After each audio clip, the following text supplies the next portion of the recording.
శైలు, నువ్వు అనుకున్నట్టు నాకు అమ్మాయికి ఏ సంబంధం లేదు. నిజం చెప్పాలంటే వాళ్ళ అమ్మా నాన్న పేర్లు కూడా నాకు తెలియదు తెలుసా. అనవసరంగా నువ్వు మా అమ్మ పేరేంటి? మీ అమ్మ అమ్మ మీ అమ్మ పేరు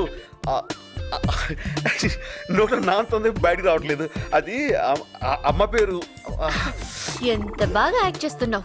నువ్వు మోసగాడివి. శైలు ఏంటి? ఇప్పుడు ఒక అమ్మాయి నాతో కూర్చుని కాఫీ తాగేదా మాత్రాన ఆ అమ్మాయి నీకు పోటీ అవుతుందా? అర్థంగా మాడతావేంటి? ఊరికేను చూసావా, ఇప్పుడు నేను చెప్పిన ఎగ్జాంపుల్ తో నీకు అంతా కరెక్ట్ అనిపిస్తుంది కదా.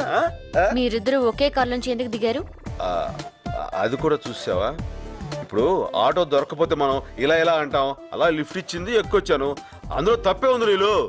లేదు, నువ్వు మారిపోయావు. నా మీద ప్రేమ తగ్గిపోయింది. ప్రేమ తగ్గి అది నువ్వు ఎలా చెప్పగలవు? నా పేరు శైలు, నువ్వు ఇప్పుడు నీళ్ళు అన్నావు. I'm really very sorry Neel.